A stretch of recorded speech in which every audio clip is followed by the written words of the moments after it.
오늘은 종교개혁 주일입니다. 종교개혁을 기념하는 날입니다.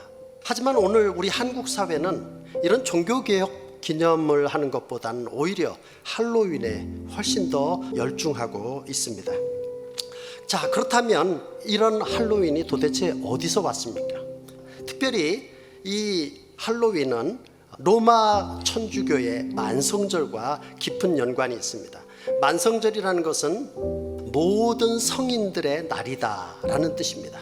모든 성인들과 교회를 위해서 순교한 사람들을 우리가 기념하고 그들을 위해 기억하고 예배해야 된다라는 만성절을 만들었던 것입니다.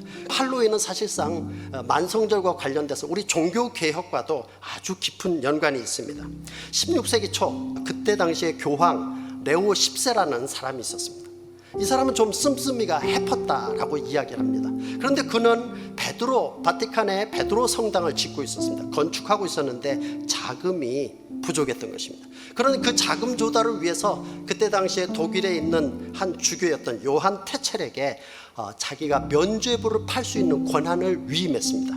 그 사람이 면죄부를 팔면서 그 반절은 바티칸으로 보내야 된다는 것입니다. 반절은 자기 주머니에 들어가도록 그것을 허락해 준 것이었습니다. 그래서 이 요한 테첼이라고 하는 사람이 이제 독일의 비텐베르크 여러 교구에서 면죄부를 팔기 시작했던 것입니다. 그런데 요한 테첼은 그 당시에 아주 보기 드문 입담 좋은 설교자였던 것입니다.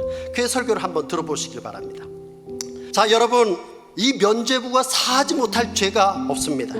살아있는 사람의 죄만 아니라 죽어있는 사람의 죄까지도 사할 수 있기 때문입니다.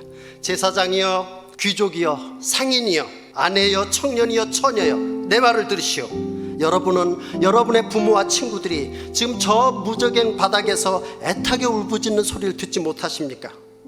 여러분은 저들의 영혼을 낙원으로 인도하고 싶지 않으십니까? 우리 주님께서는 더 이상 당신이 친히 통치하지 않으시고 그 모든 권세를 교황에게 넘겨주셨습니다 라고 설교했던 것입니다. 하지만 그때 독일 비텐베르크의 수도사였던 마틴 루터는 이처럼 기독교의 복음을 싸구려로 팔아넘기는 장사꾼의 술수를 그냥 보고 있을 수만은 없었습니다. 그래서 그는 1517년 10월 31일 비텐베르크 성문에 라틴어로 95개조를 항목을 달아서 그때 당시 로마 교황권이 면죄부를 팔고 했던 그 거짓된 교리에 대해서 반박했던 것입니다. 하나님의 사죄함은 돈으로 살 수 없다. 구원은 오직 믿음으로 하나님의 은혜로 얻을 수 있는 것이지 황금으로 매매할 수 있는 것이 아니다 라고 선언했던 것입니다. 오직 의인은 믿음으로 말미암아 살리라 라고 선언했습니다. 마틴 루터의 이 선언은 유럽 전체를 뒤흔들었습니다. 세계 역사의 전환점을 가져오게 했습니다. 사실 마틴 루터는 당시에 그 중세 봉건 사회를 무너뜨리고 로마 천주교에 막강했던 그 교권 체계를 붕괴시키려는 그런 엄청난 계획을 세운 것이 아니었습니다.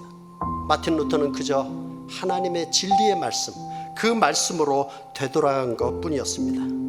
오직 의인은 믿음으로 말미암아 살리라. 종교개혁은 사람의 지혜에서나 사람의 능력에서 나온 것이 아닙니다. 루터의 종교개혁은 다름 아닌 하나님의 말씀, 복음의 말씀에서 시작되는 것입니다. 그러므로 오늘 우리는 종교개혁 기념주의를 맞이해서 다시금 주님의 말씀에 주목해야 하는 것입니다. 사랑하는 성도 여러분, 종교개혁은 단순히 교회의 교리나 신앙생활을 고치는 것을 의미하지 않습니다. 종교개혁은 사실상 우리의 자신의 삶 전반적인 개혁을 말씀하고 있는 것입니다. 창조주 하나님을 믿고 사는 성도는 단순히 주일에 나가서 예배 한번 드리는 것으로 다 됐다라고 생각지 않습니다. 오히려 온 세상을 창조하신 그 하나님, 그 하나님의 풍성하심을 우리의 삶의 현장인 개인과 가정과 직장과 학교, 일터에서, 사업처에서 하나님의 이름을 높여드리는 것입니다.